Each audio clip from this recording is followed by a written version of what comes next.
Nosso próximo painel, vamos falar sobre as novas tendências nas modelagens. Então, gostaria de convidar o Dr. Leonardo Castelo Branco, gerente de PPPs de iluminação do BNDES.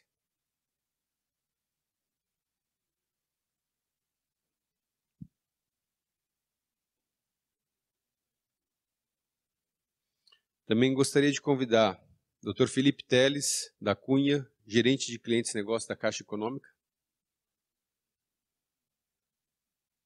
Por favor. Leonardo Santos, diretor e presidente do Instituto de Planejamento e Gestão de Cidades.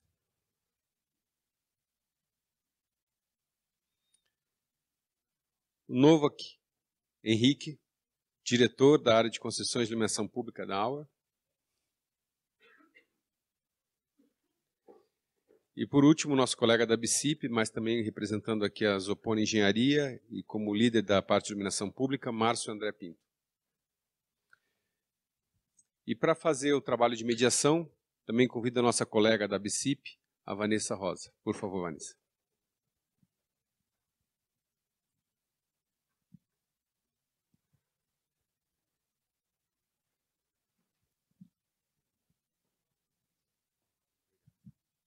Bom dia a todos, presencial e online.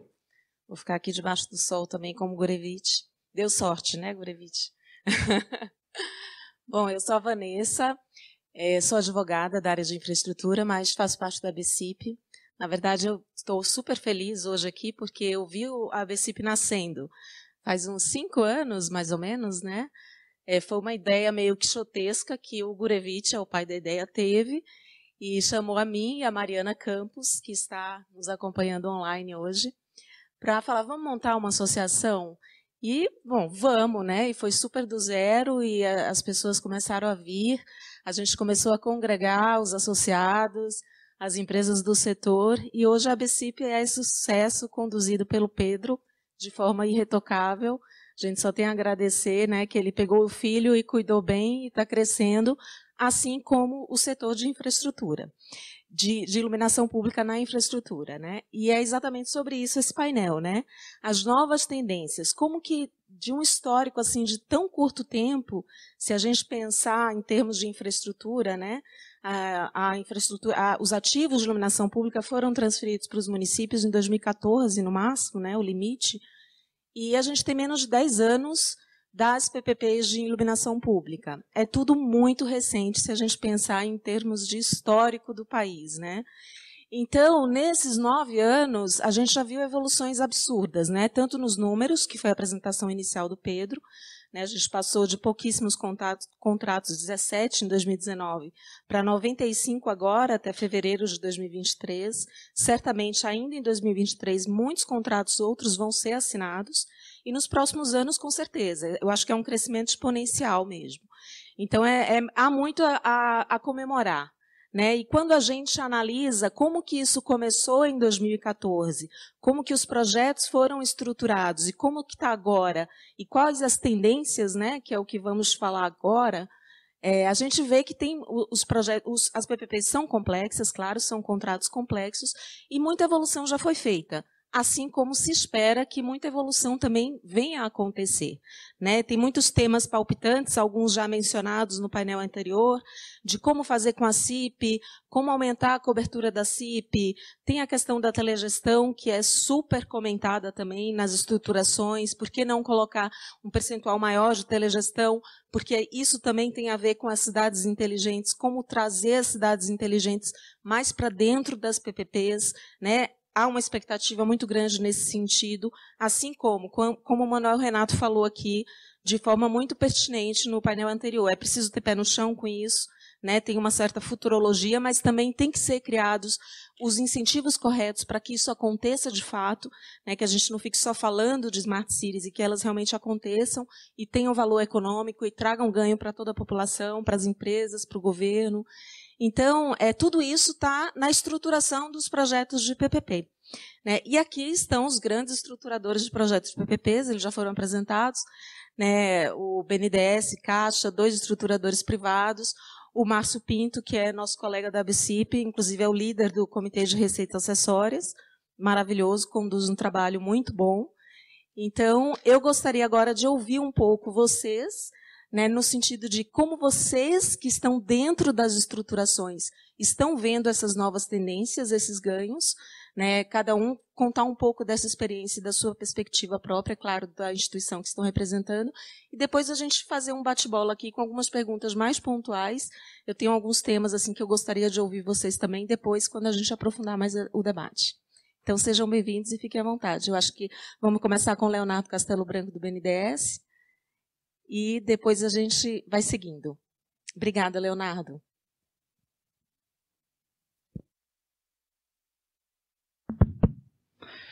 Bom dia a todos, obrigado aqui pelo convite para a participação, né? O banco vem trabalhando aí de forma bastante intensa na estruturação de projetos no setor de iluminação pública, desde ali de 2017, né? O banco passou a se envolver mais firmemente e tem conseguido resultados, na nossa visão, bastante satisfatórios.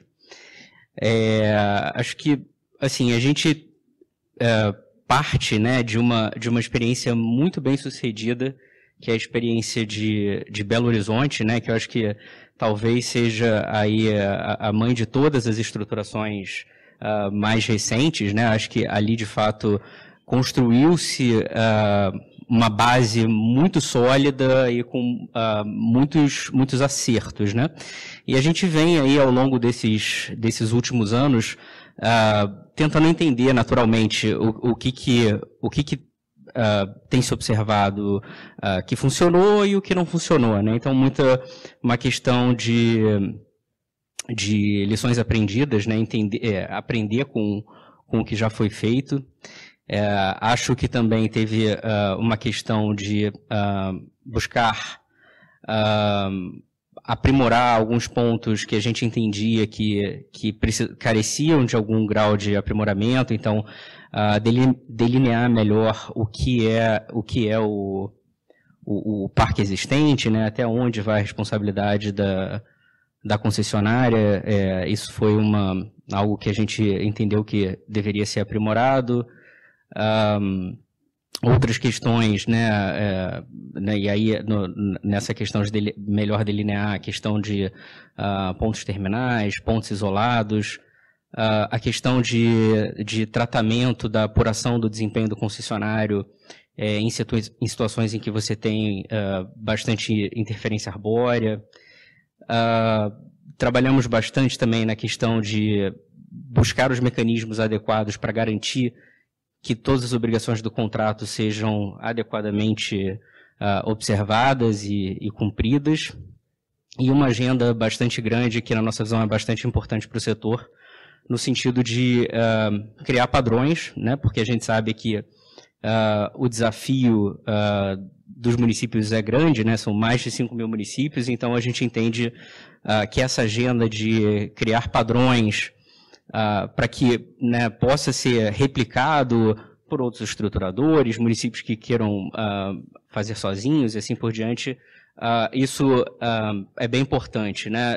E aí não só pela capacidade de replicação, mas pela capacidade de estruturar de forma mais célere e para que o mercado também possa compreender de forma mais expedita as modelagens que estão indo, né, a leilão. Então, acho que é um pouco isso, assim, o que a gente vem trabalhando de aprimoramentos, né, mais uma vez, a partir de uma base já muito boa, que era a base de Belo Horizonte.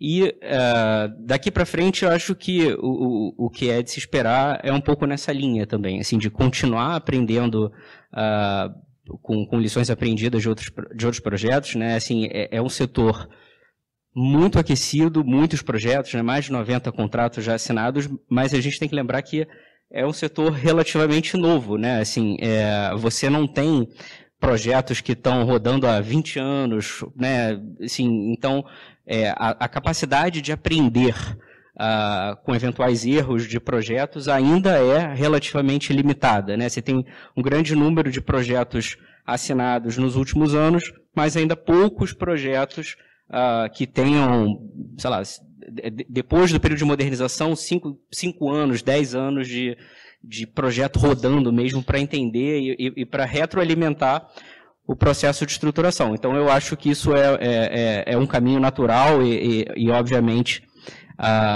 vai acontecer da mesma forma que a gente vai observar aí o desenvolvimento, em que medida isso vai se desenvolver, que é a questão do desenvolvimento de serviços acessórios, né, nos mecanismos que estão previstos aí na maior parte dos contratos. Acho que é um pouco isso. Obrigada, Leonardo. Vou passar a palavra agora para o Felipe Cunha, da Caixa, que também é um grande estruturador que tem entrado com tudo aí com o FEP, né, recursos do FEP, para estruturar projetos, auxiliar os municípios, também em iluminação pública, e está acelerado, né? Tem muito município que já está aderindo, os números são enormes, né? Claro, estamos começando, mas é promissor. Então, queria te escutar também. Bem, primeiro, bom dia a todas e todos os presentes, em especial aqui aos meus companheiros aqui de mesa, parceiros em estruturações de projetos, o time da Hauer, IPGC, né, o BNDES e também a Zopone, né, que atua no mercado. Bem, de forma um pouco similar aqui do que o Leonardo trouxe, né, a Caixa também começou a olhar esse mercado a partir de 2016, 2017, a Caixa tem uma capacidade instalada muito expressiva de profissionais de engenharia, arquitetura, direito, economia, ou seja, toda a multidisciplinaridade que envolve a estruturação de projetos. A Caixa tem esses profissionais dentro do seu corpo técnico, né, e não tinha experiência em desenvolver esse tipo de projeto, mas tinha uma grande experiência em acompanhar financiamentos, acompanhar repasses da União, né, e foi feito um movimento de direcionar essa equipe, direcionar essa capacidade técnica da Caixa, que já é utilizada em grande escala para apoiar os municípios na ponta nos mais diversos desafios que os municípios encontram, para também atuar na estruturação desse tipo de projeto. Tivemos a felicidade de contar com a confiança da PPI, aqui representada pelo Manuel Renato, que na construção do FEP nos colocou ali na posição de tanto administrar o fundo, né, como operacionalizá-lo na execução. E iniciamos o trabalho também muito com o apoio da PPI. Um diferencial desse trabalho da Caixa foi contar com o apoio da PPI no desenvolvimento de parcerias com organismos multilaterais, né, como foi falado aqui anteriormente também. A gente interagiu e interage ainda com o time do BID, com o time do EFC, com o time da AFD, né, e a gente conta com esse conhecimento do que já foi feito lá fora, do que já deu certo, do que não deu certo, para trazer essas experiências e tentar mitigar os erros na estruturação. E a gente entende que esse tem sido um projeto, especialmente no setor de iluminação pública, um sucesso retumbante, porque a gente conseguiu, até então, levar 11 projetos a leilão, todos eles com sucesso, todos eles ali, alguns em trâmites finais de assinatura com o privado, mas todos leilões de sucesso, com atratividade ao mercado e com baixa situação de judicialização. Então, temos conseguido avançar muito significativamente e tivemos um momento onde, inicial, né, a gente não fez um piloto, né, Manuel? Fizemos vários pilotos ao mesmo tempo em vários setores. E isso teve uma complexidade, né? O time da IPGC não lidou tanto com isso, mas o time da Hauer com certeza lidou, quando a Caixa estava também aprendendo a lidar com esse mercado, a estabelecer as parcerias com os consultores para o desenvolvimento dos projetos. Tínhamos várias consultorias diferentes e não tínhamos padrão. A gente estava desenvolvendo isso. Então, hoje, nós estamos em outro patamar, em conta da padronização que conseguimos constituir. Eu sempre brinco com o Manuel aqui da expressão da fábrica de projeto, que não é uma expressão que eu sou muito fã, mas certamente há um processo fabril que há como estabelecer, de como se estrutura uma PPP. E eu vou até além, né? Isso não engloba apenas uma PPP de iluminação pública, mas para os mais diversos setores. E é isso que a gente tem tentado fazer na Caixa, aproveitar a nossa experiência com a carteira de IP. Hoje são entre os 11 licitados, e temos também 26 projetos em estruturação, né? Uma perspectiva para esse ano muito positiva de lançar até o final do ano 16 editais, para o setor de iluminação pública, né? E a gente conseguiu construir isso a partir dessas parcerias que desenvolvemos, a confiança dos municípios, a confiança da PPI, e estamos no momento agora, né? A gente trabalhou muito com um conceito que o BNDES repetia muito numa conversa lá em 2017, eu escutei o Leonardo dizer isso. A gente está fazendo PPP pé no chão. O que a gente não consegue enxergar que dá para fazer, a gente não faz.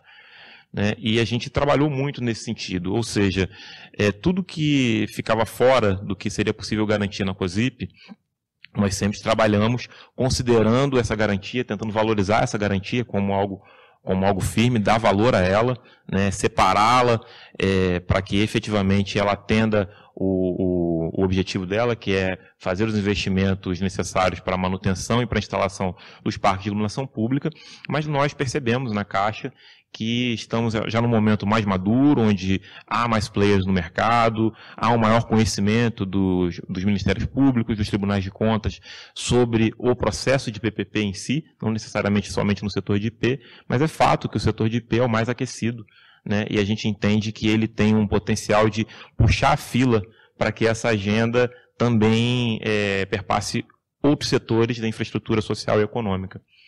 A gente entende que é a melhor ferramenta para se atrair investimento privado, porque algo que eu sempre falo com as prefeituras, no final das contas, por mais que você tenha um serviço público, você contrata privados para fazer diversas coisas.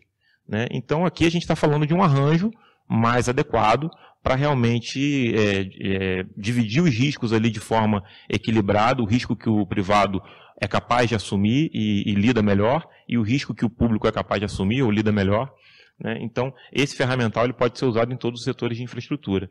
E iluminação pública tem puxado essa referência, e agora a gente está realmente no momento, a gente tem enxergado no mercado algumas soluções que a gente olha às vezes e a gente entende que a gente não sente segurança para aplicar nos projetos em escala, algo que muitas vezes a gente começa com um projeto com uma prefeitura, a prefeitura quer fazer tudo, quer fazer tudo de smatização que ela puder fazer, acompanhamento de bueiro, de vaga de estacionamento, câmera, e quando a gente começa a aprofundar isso com a prefeitura e demonstrar os riscos que estão ali associados e demonstrar que ele precisa estabelecer algum tipo de garantia nesse sentido, a gente vê que a prefeitura acaba preferindo botar na rua mais rápido o que dá para colocar considerando apenas a iluminação, né? Ou seja, os projetos não impedem que o privado busque outras receitas, né? E os projetos caixa, né? Eles não impedem que o privado explore outras receitas. Em alguns projetos, inclusive, a gente nem tem compartilhamento da receita, que a gente entende que é algo que é tão difícil fazer e seria o ideal mesmo estimular o privado a buscar essa receita, e a gente entende que o compartilhamento nem cabe. Né? Em outros projetos que a gente já enxerga uma maturidade e as prefeituras também, sempre o projeto é da prefeitura ou do consórcio. Ou seja, por mais que a gente tenha um padrão para construir, as decisões são tomadas de forma compartilhada e a gente atua dando uma consultoria para esses entes públicos para que eles tomem a melhor decisão, mas não necessariamente ele vai tomar a decisão que a gente espera que seria a melhor. Dizendo isso, a gente tem situações também de contratos onde as prefeituras estabeleceram um compartilhamento de receita mais agressivo, por volta de 20%, 15%, 18%. Né? Então, a gente sempre trabalhou no sentido de buscar que os projetos otimizassem os investimentos privados, estimulassem o privado a antecipar investimentos, né, e buscar outras soluções também para conseguir agregar mais valor ao parque para o munícipe, para os municípios, mas estamos no momento de rever, olhar, né, afiar o machado, olhando aqui essa grande carteira que temos de entrada de mais de 376 municípios, em centenas em mais de 130 projetos que a gente tem aqui para entrar ainda, né, contando os 36 de consórcio e os 107 de municípios individuais. A gente está no momento de iniciar uma nova carteira, né, com peso, e então a nossa equipe está dedicada a estudar efetivamente possibilidades para que a gente possa agregar mais inovações nesses projetos, mais valor para o cidadão, inclusive talvez olhando de uma forma um pouco diferente e viabilizando, trazendo no projeto algo que precisa ser feito e deixando essa ponta para que o privado assuma esse risco. É uma reflexão que a gente tem feito nos nossos mais recentes projetos. Basicamente, acho que essas são as considerações iniciais que eu tinha a trazer. Obrigada, Felipe. Com a sua fala a gente vê que é um equilíbrio dinâmico, né? Não para. Sempre, hoje é de um jeito, amanhã é de outro, e a gente está buscando. Eu vou passar agora a palavra para o Leonardo Santos, que é do Instituto de Planejamento e Gestão de Cidades, IPGC, que também é um estruturador. Depois vamos ouvir também os outros. E uma coisa que eu já queria colocar aqui para vocês que vão falar agora é que a gente ouviu os estruturadores públicos e agora os privados. Se, em termos de estruturação e modelagem, quando vocês estão trabalhando num projeto, vocês têm um olhar diferente, vocês acham, em relação ao estruturador público, que está lá dentro do governo, muito com a visão também do gestor público, vocês não têm tanto essa parte, né, mas talvez tenha mais liberdade, não sei, para ser menos conservador ou não, né? Como que vocês veem essas estruturações do ponto de vista de um estruturador privado, se isso faz diferença, e também das tendências das estruturações para PPPs de iluminação pública? Então, Leonardo.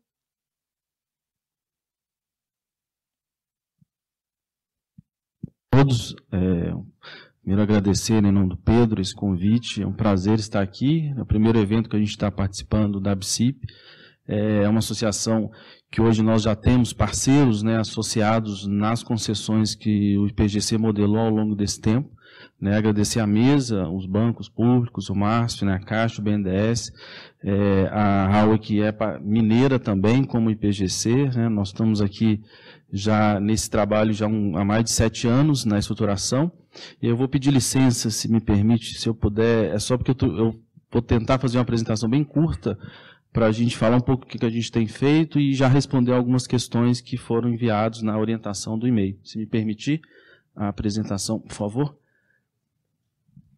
Deixa eu só tentar, pessoal, vou só quebrar um pouco a lógica aqui, mas vai ser até para facilitar. O IPGC, diferente das origens, né, a gente é uma instituição da sociedade civil organizada, né, a MOCIP, já constituída já há mais de 10 anos no Brasil, e hoje a gente criou, ao longo desse tempo, o programa de estruturação de parcerias público-privado, que é o Brasil Inteligente, né, e aí nesse programa a gente tem hoje atuado em centenas de municípios no Brasil, estruturando parcerias numa ação mais ampla, né, desde o processo de capacitação desses gestores, a área de pesquisa e inovação, e também passando também para a área de projetos especificamente que são as modelagens. Vai ser rápido lá, né? E aí, na discussão, respondendo à pergunta da doutora, né, para a gente ganhar um pouco do tempo, a diferenciação, né, que nós percebemos entre a estruturação dos bancos, das áreas públicas e da iniciativa privada, eu não sei se o Nova, depois ele vai, a experiência um pouco da RAUE, a gente tem hoje uma grande diferenciação que é um principal ativo de um governo, que é o tempo. As estruturações hoje, a grande diferença é a velocidade que nós, enquanto iniciativa privada, temos dentro do governo para fazer os projetos de modelagem. Belo Horizonte foi citado como uma referência. Belo Horizonte gastou mais de 4 anos para estruturar os projetos de uma PPP de cidade de iluminação. Né, hoje esse tempo encurtou para 9 meses a 1 ano, a depender do engajamento do município. Então, e isso para o governo pesa, porque ele precisa de entrega, ele precisa de obra no mandato dele. Então, essa talvez hoje é a maior diferença quando o governo ele avalia essa questão do tempo de entrega dos projetos. Mas eu vou tentar, pessoal, ser bem rápido. O IPGC hoje ele tem atuado em praticamente todas as regiões do país, né? A gente atua hoje em municípios isolados, consórcios intermunicipais, e agora a gente tem atendido aos bancos de desenvolvimento. Inclusive, estamos atendendo a Caixa, né? Inclusive, uma entrega nossa foi Corumbá agora, que já está, inclusive, na licitação, né? Que ajudamos a Caixa a finalizar o projeto lá. E o IPGC oferece um quarto caminho para os municípios estruturar suas PPPs de iluminação, que é a cooperação técnica entre a prefeitura e o município, que também isso é um processo muito rápido, porque é uma cooperação técnica que não envolve transferência de recursos, então a empresa não paga por esses projetos, o município, desculpa, e a gente é ressarcido no êxito, e aí isso garante mais velocidade ainda. E aí, com isso, a gente criou um programa nacional, que é o Brasil Inteligente, inclui 3 grandes áreas, né, a área de pesquisa e inovação, a área de formação, né? Então, a gente tem hoje um programa de educação permanente para a área de PPPs e concessões, feito, inclusive, com o Márcio Lacerda, que é um dos nossos professores, que empreendeu a primeira PPP do Brasil, porque, além de fazer projetos, tem que capacitar, tem que conscientizar gestores, procuradores, controladores, que no interior do país é uma agenda muito, muito rara ainda, né? As PPPs ainda estão concentradas nas grandes cidades. Junto com isso, a gente tem um centro de pesquisa e inovação, e aí, respondendo uma das questões da pergunta, quais novos elementos que a gente traz para a área de iluminação pública. Nós entendemos, nesses 5 anos que a gente está atuando, que iluminação pública não pode andar apartado de telecomunicação. Ou seja, são áreas afins que estão compartilhando infraestrutura na via, no poste, e que, se o município deixa de trazer a telecomunicação embarcada, ele dificilmente vai fazer uma PPP de telecomunicação e ele perde todo o ganho aí de escala para viabilizar a tão sonhada conectividade das cidades inteligentes. Então, para a gente, não faz mais sentido fazer PPP pura e simples de iluminação, a não ser que tenha uma escala muito grande nas capitais, e aí a capital consegue viabilizar uma PPP de telecomunicação, o que significa que é menos de 5% dos municípios brasileiros, né? E além da telecomunicação, nós embarcamos a própria energia solar, né? Então, o CEPID tem esse papel. A gente tem um centro de pesquisa e inovação que pensa soluções em parceria público-privado, e a iluminação ela é a espinha dorsal e a estruturadora de toda a base de uma PPP de cidade inteligente. E também nós temos, dentro desse processo, a nossa fábrica de parcerias, né? Porque entendemos que é escalável, é uma lei federal que está atendendo 5.570 municípios, e as especificidades de cada cidade nós tratamos nos estudos técnicos, nos estudos econômicos e jurídicos. Mas a lógica é nacional. Se a gente quer escalar e levar a solução para 5.570 municípios brasileiros, temos que pensar em escala, porque na velocidade que estávamos, né, e infelizmente isso tem acelerado com os bancos, com a iniciativa privada, a gente vai demorar um século para eficientizar quase que o parque inteiro, né, na lógica de parcerias público-privado. Então, nessa trilha, nessa fábrica, o município tem todo o passo a passo o processo, e ele é matricial. Então, a empresa que participar de uma licitação modelada pelo IPGC na Bahia vai participar de uma licitação no Rio Grande do Sul, no Nordeste, com a mesma lógica matricial. Isso ganha escala para o setor privado, porque dá segurança jurídica, porque são processos que foram credenciados pelos órgãos de controle. Para vocês, enquanto empresa, economiza tempo e diminui risco, porque o difícil é que cada PMI tem uma casca de banana diferente para a empresa que modelou, e o concorrente vai descobrir isso e vai para o Tribunal de Contas. Ou seja, quando a gente escalou e matriciou a lógica nacional, a gente acelerou o volume de projetos e ganhou velocidade. Então, a gente tem hoje todo o passo a passo, a gente estabelece a cooperação técnica, faz os estudos, apresenta para o governo aprova, assessora na fase de consulta, faz a revisão, né, com roadshow e com as contribuições da sociedade, e está do lado da CPL integralmente no processo licitatório até a assinatura do contrato. Então, a gente vai da vontade política à entrega do contrato assinado, e é nesse sucesso que nós sobrevivemos.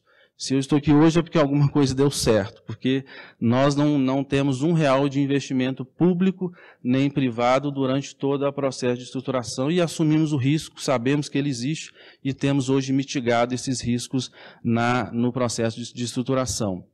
E isso nos deu uma condição de ter hoje um fundo de parcerias, né? Nós temos um fundo de estruturação de projetos que ele tem 2 grandes receitas: o ressarcimento, e a gente tem hoje recebido algumas doações do próprio setor privado, que é o maior interessado que essa fábrica acelere e transforme oportunidades em negócios, né? Então, a gente tem feito isso hoje para que a gente consiga acelerar e oferecer hoje o maior projeto. Então, na solução que a gente tem ofertado, é uma PPP integrada, tendo a iluminação como a grande espinha dorsal, porque ela é descentralizada, ela está em todas as pontas da cidade, da periferia ao centro, e ela é hoje a maior receita que custeia esse projeto, né, além de outras receitas. Então, esse é um projeto já estruturado pelo IPGC, né? O Eduardo está aqui da guia, é o concessionário de lá, né, dessa feliz iniciativa que tivemos em 2020, né, e junto com a iluminação a gente tem todo o sistema de telecomunicação embarcada, né? Então a PPP prevê a fibra ótica e nessa fibra ótica está incluído as câmeras de segurança, o centro de controle e comando, o Wi-Fi público e a fibra ótica municipal. E aí, senhores, a grande diferença isso não é receita acessória, isso é serviço público prestado, o que significa que o CAPEX dessa fibra ótica e o OPEX está composto na parcela remuneratória para o pagamento. E aí, uma das perguntas, né, que foi colocada no seminário, o concessionário de uma PPP Cidade Inteligente tem muito mais condições de explorar novas receitas acessórias do que somente a iluminação, porque a fibra já foi instalada e o município já pagou por ela.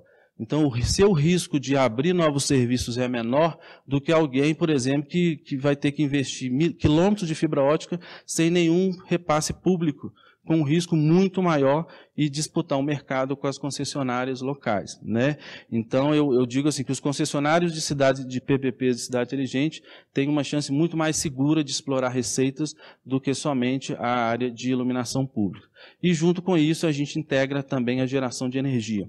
Então, nós estamos falando de PPPs de Cidade Inteligente, que tem a iluminação pública como o eixo estruturante, mas já embarcamos telecomunicação e energia num único contrato por 25 anos nesse processo. E aí já é um processo maturado, né? Nós não estamos falando aqui de uma ideia, de uma inovação. Inclusive, já temos concessionárias aqui há mais de 3 anos com contrato assinado, só que tivemos que fazer os combinados, né, com os órgãos de controle e com a parte, né, que defende a segurança jurídica. E aí foi a grande engenharia que a gente fez, que responde à pergunta, que foi inclusive do debate da mesa anterior, como é que foi possível integralizar essas soluções.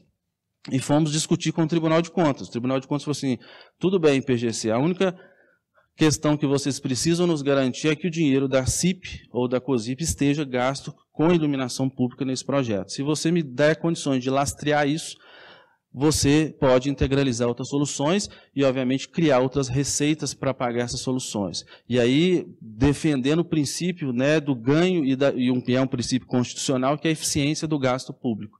Né, projetos integrados ganha escala, reduz custo, né, e leva soluções para municípios que não conseguiriam fazer de forma isolada. Então, aqui a gente tem um percentual da COSIP, um percentual da garantia do FPM, que estamos utilizando, e isso vai para uma conta garantia, e essa conta garantia, uma vez aprovado pelo verificador independente os indicadores, ela repassa automaticamente para o concessionário sem a interferência do poder público, né? Ou seja, é um mecanismo de pagamento e garantia, e aí para demonstrar isso, como é que isso no contrato faz? Eu tomei a liberdade, é um contrato público, esse é o nosso contrato de Carmo do Cajuru, em Minas Gerais, e lá no contrato eu já demonstrei para o Tribunal de Contas as dotações específicas de iluminação e de outros serviços de cidade inteligente. Então, eu lastrei isso no CAPEX, no OPEX, para dizer que 45% daquela contraprestação é devido para a CIP, e os outros 55% são de outras fontes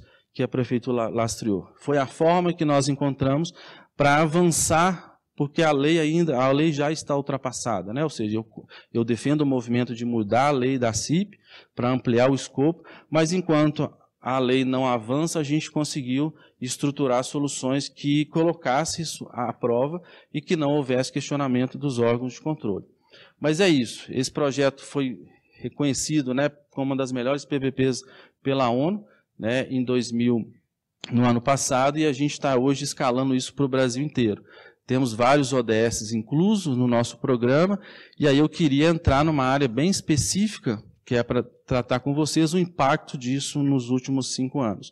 Nós modelamos 81 projetos entregues para o Brasil, né? Talvez aí em números de contrato, nós temos, em Minas Gerais, o maior número de contratos é do IPGC, o último agora foi assinado Cataguases e Barbacena, e o primeiro, a concessão desse ano no Brasil, em 2023, foi modelado pelo IPGC aqui em São Paulo, que foi o município de Barretos. Nós estamos falando aí de 27 bilhões de contratos modelados, né? E o impacto disso é que cada R$1 ressarcido pelo IPGC, a gente está captando R$230 de investimento privado. o que significa que R$1 que nós recebemos de ressarcimento são R$600 de economia para as prefeituras de contratos integrados, né? Eu queria encerrar por aqui e deixar aí à disposição para a gente continuar o debate. Muito obrigado. Obrigada, Leonardo.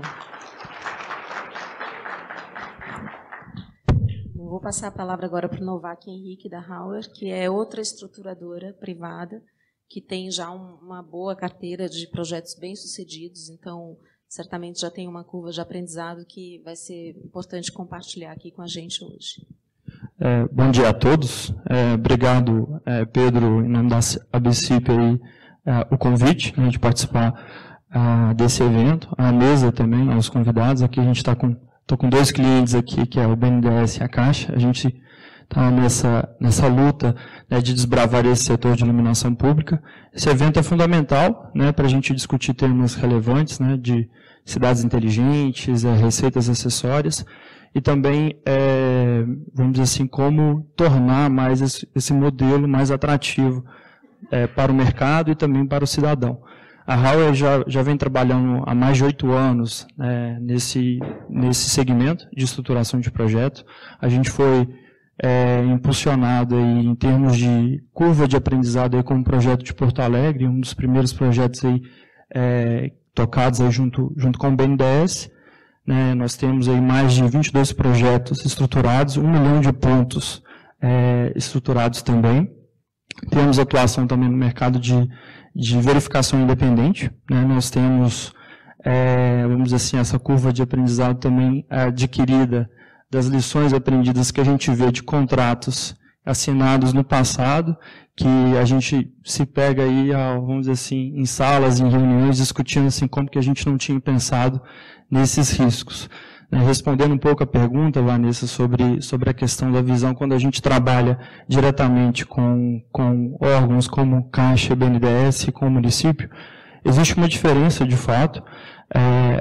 Prefeitos, eles têm, vamos dizer assim, uma demanda muito grande de incorporar soluções, né, e aí a gente tem essa necessidade, como já tratado no tema anterior, de rever, né, a regulamentação da CIP. A gente precisa, de fato, ampliar o escopo de serviços que a CIP pode trazer, né, para que esse mercado ele seja desbravado. Que, assim, a gente entende que uma estruturação de um projeto ela precisa de ter garantias muito claras, né, e assim, mudando a CIP, a gente vai ter uma possibilidade de desbravar o setor de cidades inteligentes. Né, e um ponto principal, né, acho que, assim, quando a gente se lida muito com o BNDES e a Caixa, é que o mais importante dentro de uma estruturação de um projeto é a previsibilidade das etapas. Né, a gente pega, enfim, tem o ponto do tempo, né, mas a gente não pode fugir da questão de avaliar, estudar o município, ter esse tempo de dedicar e entregar um projeto robusto, né, com segurança, para o mercado entender que aquilo também foi bem avaliado. No sentido de que a gente está tratando de contratos de 15 anos, como a Caixa trabalha, de 13 a 15 anos, e o BNDES com 20 anos. São contratos de longo prazo, onde a gente não pode deixar de avaliar todos os cenários aí, que podem surgir ao longo desse tempo. É isso. Obrigada, Novak. Por fim, eu vou passar a palavra ao Márcio Pinto, que é nosso associado da ABCIP, né, do Comitê de Receitas Acessórias, e da Zopone Engenharia, que tem algumas concessões já de IP, e também tem uma experiência em PMIs, que também é uma forma de estruturação de projetos. Márcio, a palavra é sua. Bom dia, agradeço o convite do nosso presidente Pedro. Em nome do desafio representar a ABCIP aqui. Falar depois de estruturadores desse porte é complexo, porque nós somos sim estruturadores, mas fizemos poucos projetos, e vou explicar um pouco por que fizemos esses projetos, né?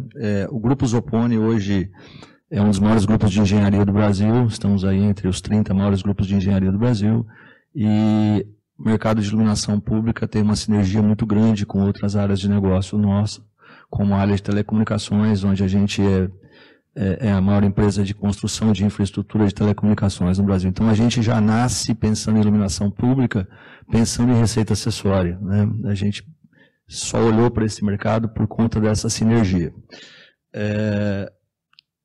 Por volta de 2018, quando a gente começou a observar esse mercado, a gente percebeu que havia uma mortandade absurda dos projetos de PMI. Naquele momento, basicamente as iniciativas dos municípios vinham através de PMIs.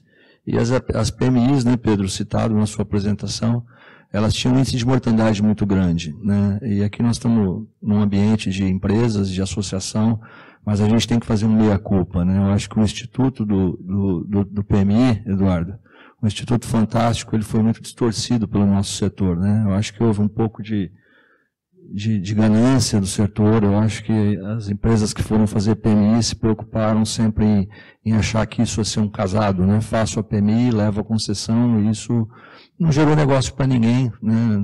Um aprendizado para a gente sair disso. E por conta disso, então, a gente foi entender melhor esse mercado de PMIs. Nós fizemos a PMI de Bauru. Bauru é a nossa sede, é a cidade onde a gente tem a nossa matriz, no interior de São Paulo. Nós fizemos essa PMI em 2018, fomos vencedores do processo de PMI, bastante concorrido, salvo engano, 6 PMIs entregues, avaliadas, e a nossa foi a escolhida, a adotada. Porém, na gestão anterior, gestão municipal anterior, e acabou que essa PMI está sendo revisada agora. E eu trago ela exatamente porque nós estamos no momento de revisão dessa PMI, e ao termos essa oportunidade de revisar a PMI, quanto aprendizado a ser absorvido das modelagens dos grandes que estão aqui ao meu lado, né? Quanto a gente está aproveitando nesse momento da modelagem do BNDES, da Caixa, do IPGC e da Howard, né? Quer dizer, que oportunidade bacana que a gente está tendo de revisar o projeto aproveitando tudo que foi caminhado por vocês. E eu acho que na fala aqui do BNDES teve muito essa colocação de que o BNDES e tanto a Caixa também, que a ideia é realmente essa, né? Que os projetos sejam referenciais, né? Então, como referencial é o que a gente tem usado agora. Nós fizemos também recentemente a PMI do município de Agudos, até o pessoal do Poder Público de Agudos está presente, e Agudos deve ser licitado nos próximos dias. E a questão, mais uma vez, a gente fazer modelagem por conta de um gap no mercado. Quer dizer, a gente entende que BNDES e Caixa não vão conseguir atender todos os municípios. O Brasil é muito grande, 5.700 municípios. Trabalho fantástico que o IPGC está fazendo, mas ainda tem espaço para PMI. E a gente quer mostrar para o mercado que é possível fazer PMI de qualidade, é possível ter mercado para PMI e com PMIs que tragam o aprendizado das grandes modelagens, né? E aí, Vanessa, já aproveitando aqui o gancho dessa introdução, entrando já na sua provocação, um pouco do que o Leonardo procurou fazer, tentando aqui ser um pouco pragmático, a gente do setor privado tem muito essa questão de tentar ir direto ao cerne, né? Sobre a questão dos aprimoramentos dos modelos de PPP, né? Eu estava ontem fazendo uma breve pesquisa e a gente anotando algumas sugestões que a gente ouviu dos parceiros. Há um período, a gente fala aqui de aprimoramento a partir de 2014, aqui no nosso painel, mas tem um período pré essa história, né? Tem aquele período que muitos dos que aqui estão vivenciaram, que é ali do período entre a descoberta do fogo, né? Que é a Constituição de 88, e a gente chegar até a resolução 414 da ANEEL em 2014. Tem um período ali, né? Quanta gente aqui vivenciou isso? A questão de se consolidar a forma de cobrança da CIP, o leading case lá de São José, de Santa Catarina, que todo mundo acompanhou, enfim, quanto aprendizado veio dali, né? E nesse aprimoramento das PMIs, a gente percebe o seguinte: a gente teve a fase da mortandade excessiva de PMIs. E aí a gente tem a grande mudança do gráfico que o Pedro mudou ali, que é a chegada dos bancos públicos, né? Então, como é importante a chegada dos bancos públicos para mudar esse cenário. Depois a entrada das grandes consultorias que se especializaram nisso, o caso do Howard. E aí a inovação do mercado com o Leonardo, né? A gente lá no nosso comitê, né, Vanessa, uma das primeiras participações que a gente teve lá foi do Leonardo, porque a gente entendeu que é uma forma de pensar um pouco fora da caixinha. A gente fica às vezes só falando de receita acessória, mas por que ela tem que ser acessória? Talvez ela possa estar dentro da caixinha, né? E foi isso que a gente trouxe lá. E aí, já iniciando a provocação, para encerrar essa minha introdução, eu tenho duas grandes preocupações com as modelagens que a gente já ainda está fazendo, né? São dois pontos que eu acho que são pontos de melhoria. Eu tenho uma preocupação muito grande, tenho compartilhado sempre que é possível nos roadshows e nas tratativas com os bancos públicos. A gente tem hoje o que me parece um paradigma, né? A gente tem um princípio constitucional da eficiência, artigo 37, e nas PPP de iluminação pública a gente tem o que eu tenho chamado nos nossos grupos de fetiche da eficiência energética. Eu fico preocupado quando eu começo a ver que parece que o grande atrativo das PPPs é a eficiência energética, é fazer eficiência energética. E eu digo sempre, é importante, é fundamental, é pilar de sustentação da PPP, você ter uma boa eficiência energética que inclusive pague a conta. Mas quando você leva esse exagero da eficiência energética ao ponto de comprometer o princípio da eficiência constitucional, que é o de prestar o melhor serviço público, isso me preocupa, né? Os índices de eficiência energética que estão sendo colocados nos projetos, eles são possíveis quando você pensa no atendimento do mínimo da norma. E mínimo da norma é mínimo, né? A gente não poderia estar aqui num ambiente desse pensando, nós vimos o vídeo ali, nós estamos falando de iluminação pública que muda a vida das pessoas. É disso que a gente está falando, de mudar a vida da sociedade. E quando a gente traz isso para um número tão excessivo da eficiência energética, a gente não vai conseguir fazer aquilo. A gente não vai conseguir melhorar a qualidade do serviço de iluminação pública fazendo eficiência energética de 65%, 70%. É possível? É possível, atendendo o mínimo da norma. Mas é o mínimo da norma que a gente quer para os nossos projetos. Então essa é uma primeira provocação da questão do aprimoramento das PPPs. E o segundo é a questão que eu queria trazer. A gente tem, na sequência aí, a questão dos mecanismos de remuneração, de uso da CIP. Eu queria resgatar, Vanessa, a questão de algo que ficou um pouco esquecido lá no passado, que é a competência dos municípios para legislar. Então, o artigo 30, todo mundo sabe de cor, no artigo 30, o inciso 5º, que fala da competência do município para organizar os serviços públicos de interesse local. Mas fica um pouco esquecido o inciso 1º, que fala que compete ao município legislar sobre os assuntos de interesse local. Então, muito do que a gente está aqui levantando do como fazer, a resposta está aqui. A competência do município para legislar.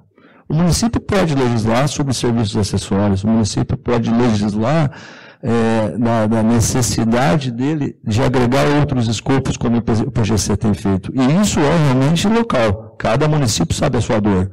O município pode precisar de uma rede pública de telecomunicações, que talvez não seja tão importante para outro, mas o município pode precisar de um controle semafórico, o outro pode precisar de um controle de monitoramento de um sistema de drenagem, por exemplo. Cada um tem a sua dor, cada um sabe onde está o seu problema, e o município tem competência para legislar disso e colocar isso como serviço acessório à iluminação pública, porque tem sinergia, porque tem o uso da infraestrutura, porque tem a competência do uso do serviço de uma concessionária já contratada. Então, esses são os dois pontos da sua provocação, Vanessa, que eu queria colocar na minha fala inicial.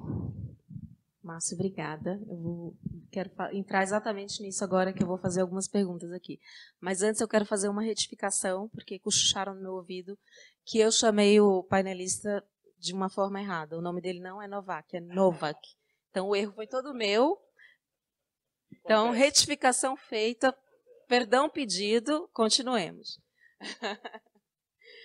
Bom, eu queria fazer uma pergunta, exatamente pegando esse gancho do Márcio, né, da cidades inteligentes e iluminação pública. Iluminação pública, serviço público. Cidades inteligentes, um universo a ser explorado que a gente nem consegue conceber ainda, porque é muito rápido e dinâmico. Então, como que a gente consegue equilibrar isso, né? E isso está na pauta, e cada vez que os projetos se aperfeiçoam, isso vem mais ainda, porque se a gente consegue superar as primeiras complexidades, a gente vai para as próximas, né? Eu acho que essa é uma delas. E eu queria perguntar exatamente para o BNDES, porque é um estruturador de enorme experiência desde a EBP, a gente não pode desconsiderar a referência do BNDES, é exatamente essa pergunta mais cabeluda. Como vocês, BNDES, estão vendo hoje a história do escopo da PPP? Né? Sair um pouco daquele escopo inicial do serviço de iluminação pública, que é fundamental, porque é o serviço público, que tem que ser prestado com todos os princípios, né, correlatos, mas também trazer um pouco mais para o próprio escopo de atividades de cidades inteligentes, né? Que hoje fica uma coisa como receita acessória, opcional, futuro incerto, a concessionária pode explorar, mas talvez, não estando dentro do escopo, isso não fica tão amarrado. E outra questão também que eu acho muito importante é que muitos desses serviços acessórios, hoje, que a gente chama de acessórios, eles são serviços e atividades a serem prestados para o próprio município, que é o poder concedente da PPP. Né? Então, como amarrar isso nos projetos de PPP para trazer incentivo para que essas atividades sejam efetivamente realizadas, para que tenham ganhos econômicos e que tenham ganhos para a população, que seja um jogo de ganha-ganha, né? Então, como que o BNDES está vendo isso, que eu acho que é um passo mais avançado, mas que a gente precisa dar? Perfeito. Obrigado pela pergunta, obrigado pela provocação.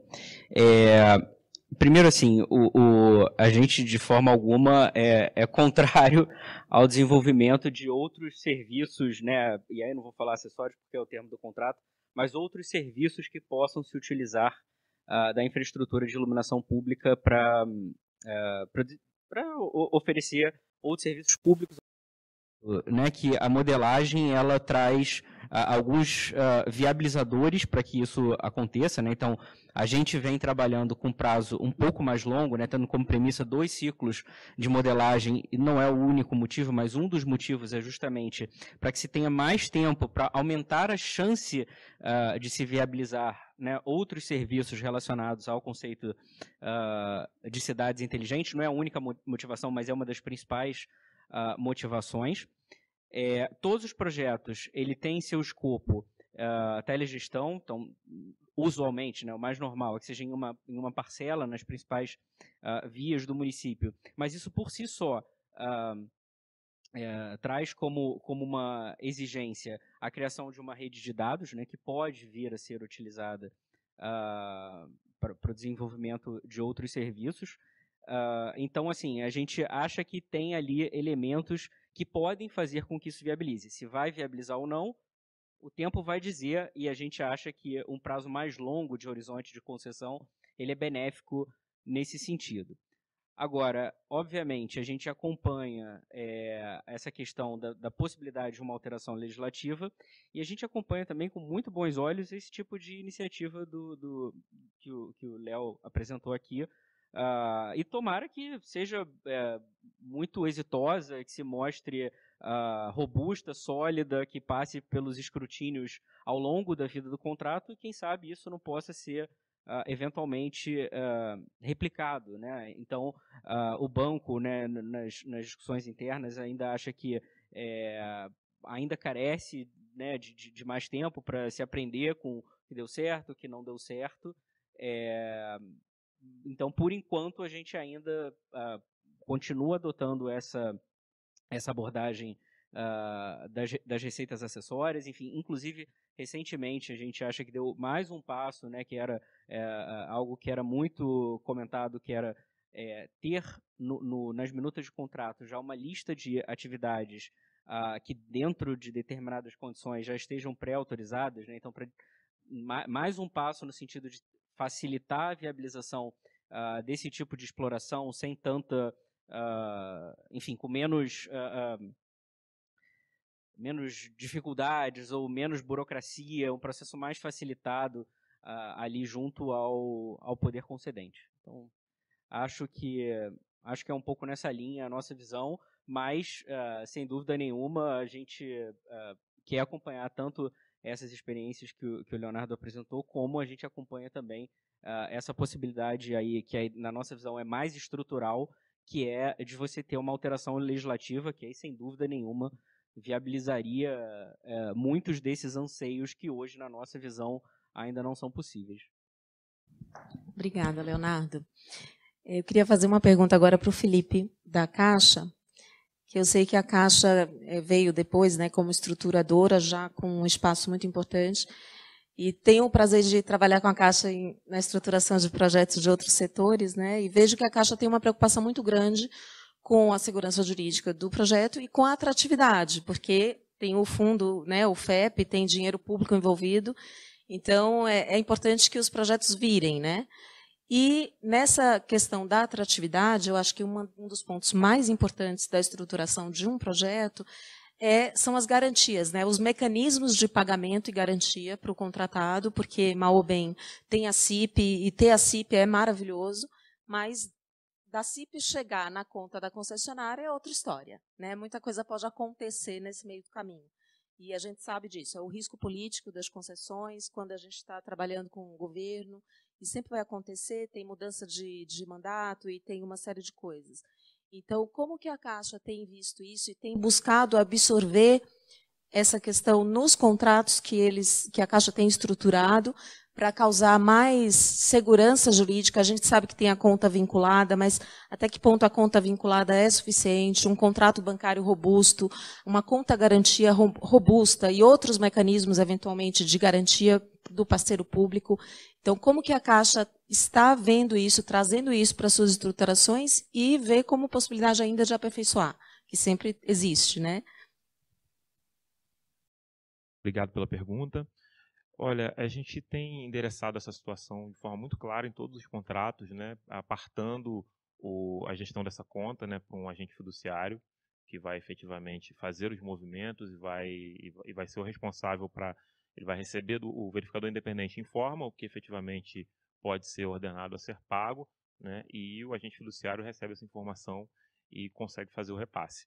A gente entende que isso aqui, estou falando bem resumidamente, né, mas a gente entende que é uma solução que nos projetos que a gente já entregou e que estão em andamento, os feedbacks que nós temos dos concessionários é que a coisa tem fluído muito bem, né? Então, a gente hoje está até olhando para essa questão um pouco interno também como prestador desse serviço, que é um serviço que a Caixa também presta, né, para verificar o que a gente pode evoluir na prestação do serviço, mas o diagnóstico que a gente tem nos projetos licitados até então é que esse não tem sido um problema nos nossos projetos, tem sido até visto como uma grande vantagem, né, dos projetos, né, você ter isso bem apartado. É claro que tem uma questão ali do ordenador de despesa da prefeitura ter um empoderamento que é algo que a gente não tem como efetivamente mudar, e esse é um risco que a gente entende que dependeria de uma questão de alteração legislativa, talvez, para evoluir nesse sentido, mas da forma que os contratos têm sido estruturados, a gente não tem enxergado isso como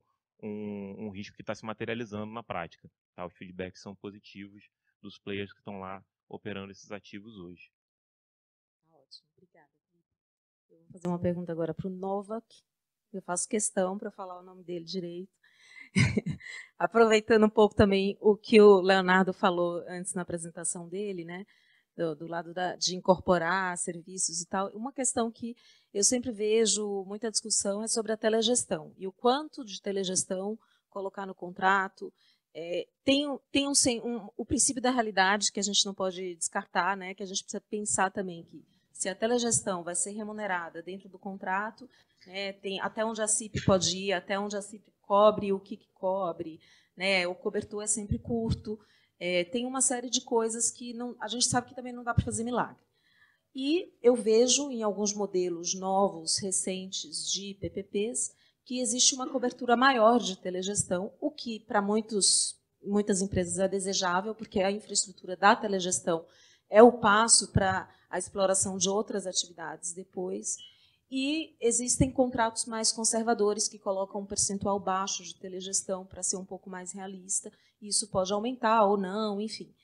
Então, eu queria escutar, do ponto de vista do estruturador privado, como que, nas estruturações de PPPs, eles veem esse percentual de telegestão, a vantagem de ter maior ou menor telegestão e como viabilizar isso de forma realista.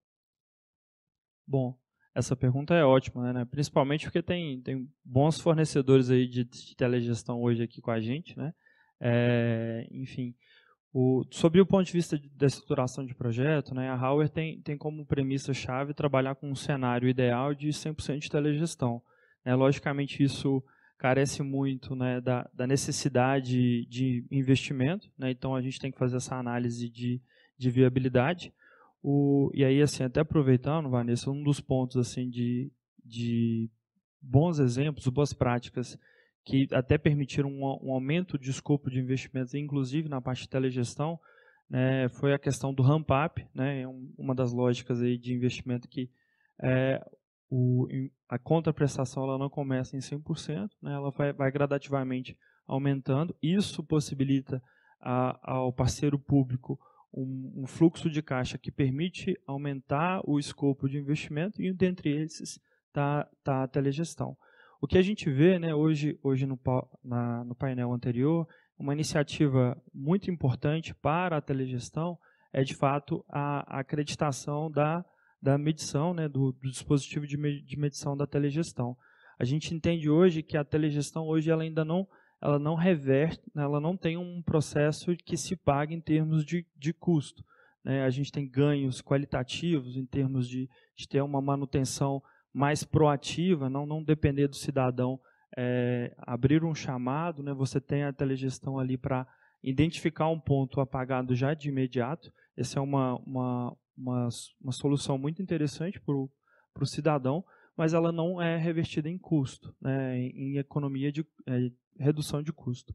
Então, assim, o ponto da medição ela é fundamental, vamos dizer assim, para aumentar esse escopo de... Normalmente a gente tem vários projetos que trabalham numa linha de 20% a 30%. Né? A gente entende que, a partir do momento em que o Inmetro começar a registrar dispositivos de telegestão e as concessionárias, né, conseguirem ter uma atuação no sentido de dimerizar o fluxo, ali nos anos iniciais, onde o fluxo luminoso ele é maior, né, porque a gente projeta o fluxo luminoso para atender a 13 anos, que é o ciclo de luminária, ali vai começar a ter uma redução de custo. Né? Então, assim, a gente percebe que é uma necessidade também de mudar um pouco, desbravar esse setor regulatório, para que esse escopo de investimento ele seja possível, né? Passa a ser de 100%. Mas nossa posição é sempre caminhar um caminho de 100% de telegestão. Leonardo Santos, nos projetos que você tem estruturado, como que está essa questão da telegestão? Então, Vanessa, obrigado pela pergunta. A gente tem, até pela origem, né, a lógica da instituição, a gente olha muito pelo bem público que aquele investimento vai gerar para o cidadão. Então, assim, para alguns projetos, né, para a gente faz sentido ampliar a telegestão num quantitativo maior. Isso está vinculado à capacidade de receita da COSIP, né, ou da CIP. Vou dar um exemplo para um projeto que a gente modelou agora recente, que a gente incluiu 100%, porque tinha espaço, a gente fez esse debate com o governo achou prudente já ampliar isso no CAPEX e nós integramos. Tem projetos que, mesmo o governo tendo interesse, não cabe no orçamento e ele não quer aumentar a arrecadação. Nós modelamos cidades de grandes do Sudeste a interior do sertão piauiense, né? Cidade de 7 mil habitantes, como Angical do Piauí, que acho que é a menor PPP de iluminação do Brasil que a gente modelou. Então, não cabe no orçamento. Então, essa discussão ela é muito, do ponto de vista, assim, qual que é o ganho do ponto de vista efetivo para o cidadão? Porque em alguns momentos, assim, a telegestão hoje, dada a legislação que está posta, ela não vai trazer muito impacto para a vida do cidadão, porque ele pode usar um aplicativo, um 0800, alguma coisa para dizer assim, meu poste está apagado, né? Ou seja, precisa de uma manutenção. Isso no futuro vai ser um olhar diferente, quando você puder fazer uma conexão, integrar sensores, utilizar outras soluções. Então essa é a posição que a gente tem hoje. Vai do orçamento e da capacidade daquele governo, né? O governo sempre toma a decisão no final e a gente prioriza o básico, que é a eficientização. Se o prefeito falar, não, isso está na minha COSIP e eu não tenho interesse em fazer alguma alteração. Então, hoje é o princípio que a gente tem utilizado e a gente defende a telegestão. Ela tem que estar em todos os projetos, até para criar o lastro do objeto, e depois, se o prefeito quiser aditivar isso no futuro, já tem essa garantia jurídica. Mas a cobertura do parque ele vai depender do interesse do município e da capacidade financeira para suportar esse investimento. Obrigada. Márcio, vou fechar com você aqui, chave de ouro. Te fazer uma pergunta, quer dizer, te passar a palavra. Você está aqui como estruturador e também como concessionário privado, né? Então eu queria que você vestisse o chapéu do concessionário privado e falasse para os estruturadores, como concessionário privado, na sua experiência e o que você busca também refletir nas suas estruturações, o que você acha assim de mais premente de ser aperfeiçoado nos projetos futuros de PPP, ou que realmente são pontos que ainda merecem atenção para serem aprimorados, tendo a sua experiência dos dois lados? Bom, vamos lá. Acho que isso é o único motivo de eu estar presente, né? No meio nesse aquário de tubarões, eu sou um peixe. Mas sou um peixinho com uma lista bonitinha, que pode trazer algo de novo aqui, né, Eduardo? Bom, vou fazer uma súplica. Eu vou rogar aos estruturadores a questão do fetiche da eficiência energética. De novo, senhores, o que a norma pede é o mínimo. Nós não vamos atender o princípio da eficiência constitucional buscando esses níveis de eficiência energética que estão sendo postos nos contratos. Então, me parece que é uma corrida sem fim. O índice de eficiência energética e os deságios dados pelos meus concorrentes. Parece que estão apostando numa corrida. Quem vai chegar a 90% primeiro? Quem vai chegar a 95% primeiro? Quem vai chegar, Eduardo? Quem vai dar o deságio de 95%? Ou quem vai fazer um projeto com eficiência energética de 95%? Faço disso um gancho, porque às vezes na própria BCIP tivemos esse questionamento, mas Márcio, a norma técnica é federal. Se a norma pede isso, então faço o gancho com o que eu falei aqui da competência de legislação municipal. Nós fizemos recentemente a PMI de Agudos. Agudos tinha uma carga média instalada de 253 watts. Acho que ninguém nunca viu isso aqui, né? Agudos tinha 253 watts de carga média. Se a gente fizesse lá um projeto pensando em eficiência energética e atendendo o mínimo da norma, quanto dava? 95%? E para quê, né? E para quê? Para que a população ficasse revoltada com a diminuição dos índices luminotécnicos, né? Certamente hoje a iluminância lá é muito mais alta do que a norma pede. Provavelmente uniformidade não, com certeza a temperatura de cor não, mas iluminância provavelmente. Então o que nós fizemos lá? A história do cobertor curto, né? O que dá, o que cabe, você falou de telegestão, vale aqui também. O quanto eu preciso de eficiência energética para que o projeto seja viável? E onde eu devo parar para que o serviço de iluminação pública do município seja muito melhor com a PPP do que é agora. Então, acho que foi essa a conta. Rogo aos grandes estruturadores que seja um pouco abandonado o fetiche da eficiência energética. Outro pedido, sugestão, que eu tenho trazido também em todas as oportunidades, é a questão da acervação técnica. É algo que eu sempre brigo por isso, né? Dentro lá das competências de gestão do município, gestão estratégica, gestão operacional e gestão da execução material, a menos importante dentro da concessão é a execução material. O serviço de iluminação pública é de engenharia básica, né? E na qualificação dos licitantes se deu um valor muito grande para o executante, né? Então, você pedir um acervo técnico para disputar uma PPP, um acervo técnico de que tenha executado X mil pontos ou dado manutenção, eu acho isso um absurdo, né? Trago o exemplo, o maior negócio do Grupo Zopone hoje é transmissão de energia.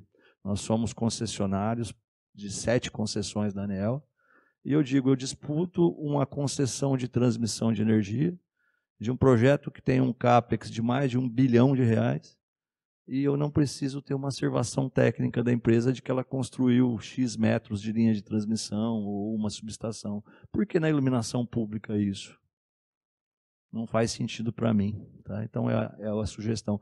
E só para complementar o assunto da telegestão, né, como operador, eu acho que o BNDES e a Caixa fizeram um trabalho fantástico exigindo a telegestão num percentual, quase que uma reserva de mercado, para que a indústria nacional se desenvolva. Eu acho que se a gente tem tanta gente hoje aqui é porque a Caixa e o BNDES trilharam esse caminho. Acho importante que seja mantida essa exigência, mas eu sempre digo para os fabricantes, eles têm que desenvolver um mercado. Hoje eles têm uma garantia de mercado, um percentual que a gente está colocando ali. Mas essa telegestão, os fabricantes têm que se fazer necessários, né? Eu penso que a telegestão ela vai ser essencial para o operador, ainda que a minha obrigação contratual seja menor, eu vou pensar em aumentar a minha telegestão quando a gente tiver 2 problemas resolvidos. O primeiro, a questão da dimerização das vias. A gente precisa avançar com essa discussão, a gente precisa envolver a ANEEL, a gente precisa envolver todos os atores desse setor, para que a gente discuta CONTRAN, etc., que a gente discuta de forma séria a questão da dimerização, né? Realmente é necessário que eu tenha uma via V1, por exemplo, ou uma via V2 iluminadas como tal durante a noite toda, né? Quer dizer, eu fiz o cálculo daquela via para o pico de trânsito, entre 7 horas, 19 e 22 horas. Eu preciso que essa via esteja com esse mesmo nível e consumindo esse mesmo tanto de energia da meia-noite às 4, por exemplo. Entendo que não, acho que todo mundo entende que não. Se a gente avançar com isso e puder dimerizar, aí sim, eu ganho o primeiro ponto, o primeiro marco de conquista para telegestão ser essencial para o concessionário, independente de ser obrigação contratual. Por quê? Porque fazendo a dimerização vem a segunda grande necessidade que a telegestão tem que me atender. Poder fazer a telegestão e usar a telegestão para fazer a medição do consumo real de energia. Então, eu dimerizo e me aproveito dessa dimerização como eficiência energética. Então, para o assunto telegestão, o modelo que eu tenho gostado é a ideia de um percentual menor para o primeiro ciclo de modernização e 100% no segundo ciclo. Porque confiando nos nossos colegas fabricantes de telegestão bem representados aqui, para esse segundo ciclo, daqui 10, 12 anos, a telegestão com certeza já vai ter respondido esse nosso questionamento, essa nossa necessidade de dimerização e de medição de consumo de forma real e confiável e acatado, e o Inmetro tendo resolvido os seus problemas e todo mundo fazendo medição de consumo real por telegestão. Então aí nós vamos poder modelar com 100% de telegestão no segundo ciclo. Se não agora, talvez seja um pouco prematuro, porque, usando as palavras do Novak, não se paga, né, Novak? A conta não fecha ainda. Então, o trabalho está dado para eles, eles têm que fazer a conta fechar. São esses 3 pontos, tá, Vanessa? Ótimo, Márcio. Eu agradeço. Vou encerrar o painel super pontualmente. Eu tenho uma péssima fama de que eu gosto de muito tempo para falar, né, Gurevich? Mas eu vou ser super britânica hoje para não atrapalhar o almoço de todos. E à tarde a gente tem muita coisa boa ainda. Só esse painel aqui a gente podia ficar 2 dias falando, porque o assunto é muito absorvente e interminável. Mas eu acho que já foi muito bom. Agradeço super aos painelistas. Acho que compartilharam coisas super importantes para todos, para a gente refletir, pensar, continuar quebrando a cabeça. Essa é a graça da coisa, né? Então, muito obrigada. Novak, Leonardo, Felipe, Leonardo, Márcio. E vamos almoçar agora. Obrigada a todos que nos escutaram. E eu não sei se alguém tem alguma pergunta também. Será bem-vinda. Será que...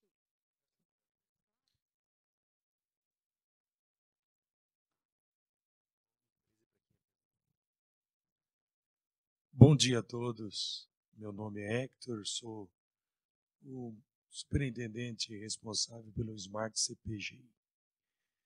A minha pergunta, na verdade, eu gostaria de fazer a pergunta a todos aqui. O assunto ele é de suma importância, acho que para todos nós. Mas a minha pergunta eu direciono aqui ao Leonardo. Leonardo falou um assunto aí que eu percebo que a hora que você falou, eu acho que a vontade de todos era te perguntar da seguinte forma. Nós percebemos que na sua apresentação aí, você disse que houve aí um espaço a respeito, talvez você só economizou um pouco em dizer a palavra receitas acessórias, mas essa é uma palavra que nós usamos no nosso dia a dia.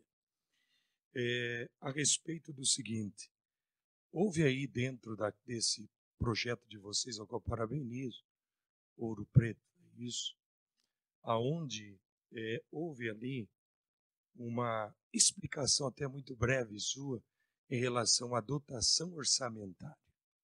Essa dotação orçamentária, muito rápida a minha pergunta, ela surgiu dentro do processo licitatório ou pós? Essa é a minha pergunta, ok? Porque se surgiu pós, automaticamente você dá a nós, talvez aí uma luzinha no fundo do túnel, de tal forma que nós possamos, de repente, falar um pouco daquilo que se diz segurança jurídica, que é um outro assunto que você pautou aí e que a gente estenderia aqui bastante aqui as nossas perguntas. Se puder responder isso para nós agradecemos. Obrigado.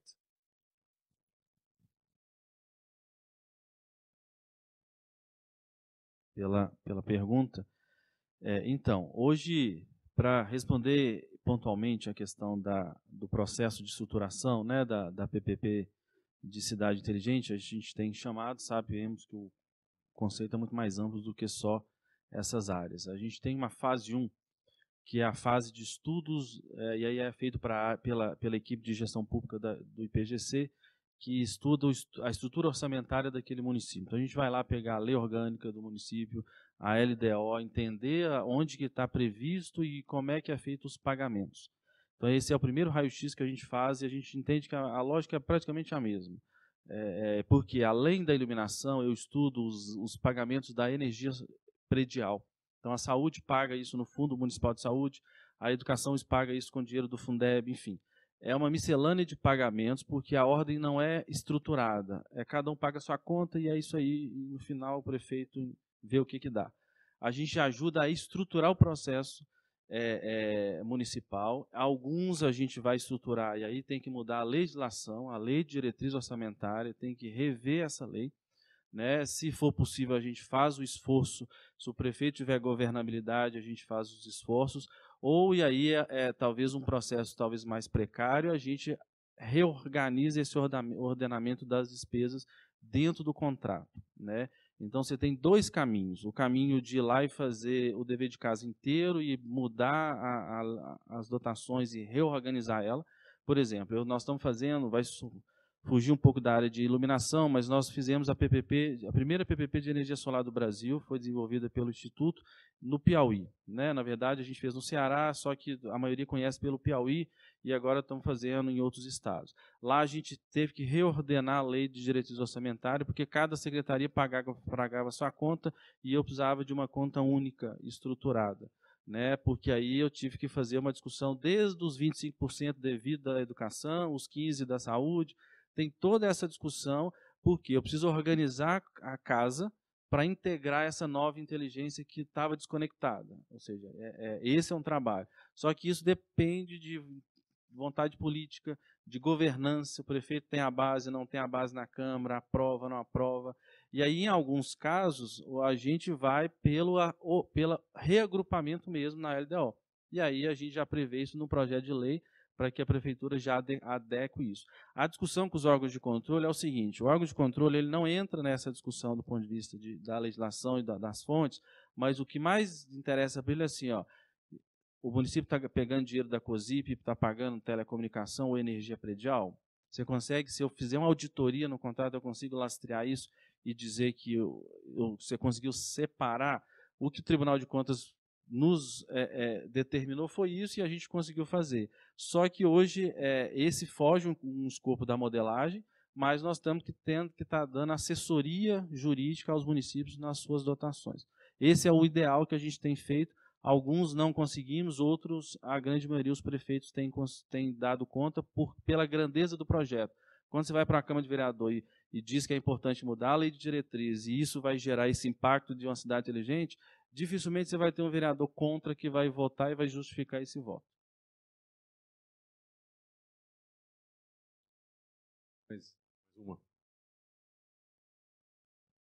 E o Banco Eduardo é uma experiência viva. Ele é um concessionário, o primeiro do Brasil, que mais apanhou nessa inovação. Boa tarde a todos. Obrigado, Eliel. Eu queria fazer uma pergunta a você, o representante da Hauer, como verificador independente que são. A inadimplência recorrente de uma concessionária, que tem notícias de que tem uma concessionária que, com vários contratos no país,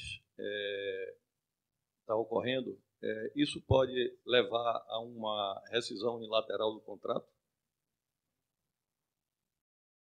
Então, Eduardo... Pode ser qualquer um de vocês aí, como verificadores independentes. Sim, sim. Hoje nós estamos atuando, né? Já temos quase 10 contratos de verificação independente. É um descumprimento contratual, por origem. Né? E o descumprimento contratual vai ter reações nesse sentido.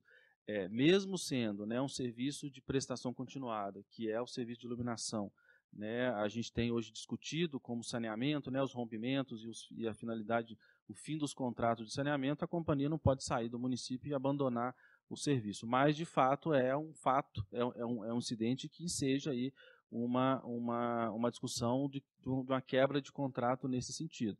Né? Mas eu entendo, e aí voltando para a discussão da estruturação como estruturadores, isso é falha na modelagem, ou seja, quando você lastreia uma arrecadação da COSIP, que é um agente que recebe, geralmente Banco do Brasil, né, ou a Caixa, que recebe esse recurso e transfere por uma conta vinculada, que essa conta está no contrato de concessão, porque o que a gente orienta? Antes a empresa não tem que ir lá e apresentar a garantia do contrato? O prefeito também tem que chegar com as suas garantias. Né? Então, se a garantia e a modelagem está muito bem estruturado, dificilmente, porque o prefeito não pode ir lá e fechar a conta no banco ou falar, não, você não vai transferir para o concessionário. Então, a inadimplência é muito efeito da má modelagem de origem do que, de fato, da não receita, porque no estudo de viabilidade, se não tiver receita, se não tiver COSIP, você não viabiliza a PPP. Então, ou seja, tem dinheiro e está tendo uma intervenção política que talvez o contrato deixou brecha, entendeu? Léo, por favor, só uma correção. Eu me referi a uma concessionária que recebe a conta-prestação e não paga aos seus prestadores de serviços Fala que gera um passivo trabalhista. Ou trabalhista também, né?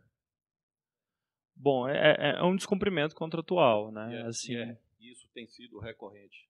A inadimplência tem sido recorrente, não é coisa de pontual, não. Não, nos contratos que a gente acompanha, isso não tem sido uma prática, enfim, a gente não tem encontrado esse problema. De fato, assim, a empresa, a concessionária, ela vai tendo um passivo, né, ela tem parâmetros, indicadores econômico-financeiros que ela precisa respeitar, né, mas a gente não tem encontrado, assim, nesses 3 anos, assim, 3, 4 anos de acompanhamento de verificação independente, um cenário nesse nível, não. A pergunta está mais clara, assim, aí do ponto de vista, não sou advogado, mas talvez os advogados podem... É uma discussão privado com privado. E a beleza da PPP está em separar isso. O governo não tem que lidar como é que você resolve com seus subcontratados. Né? E aí, nesse sentido, eu acho que não há princípio de suspensão de contrato. Obviamente, você vai ter um problema, mas a PPP ela veio muito para separar essas questões. Assim, o que o concessionário privado faz com os seus subcontratados e essa relação, e aí eu, enquanto verificador, desde que você cumpra os indicadores de desempenho e cumpra um contrato, o contrato está vigente e a prefeitura vai pagar normalmente. É isso que eu vou auditar enquanto verificador independente. Agora, se você recebe esse dinheiro e não repassa para os seus terceiros, aí é uma discussão privada que o seu terceiro vai acionar a justiça, mas que desde que esse conflito não interfere na qualidade do serviço contratualizado com o ente público, eu não tenho como nem atuar para dizer se a prefeitura ele está pagando ou não fornecedores dele. Aí eu entendo que eu, enquanto verificador, não entro nessa seara, a não ser que o indicador de desempenho esteja sendo prejudicado porque o seu subcontratado não está entregando o serviço que foi previsto no caderno ou no contrato. Como disse a Vanessa, o tema é empolgante, ficaremos mais 2 horas aqui, né? Antes de finalizar e agradecer, um pequeno aviso. Então, o nosso almoço vai ser servido ao final do corredor, lá na entrada, passando a entrada do hotel, vai estar o restaurante lá, todos estão convidados. Mais uma vez agradeço a participação brilhante aí no painel, pela condução da Vanessa, por todos os painelistas. Muito obrigado e vamos ao almoço. Obrigado.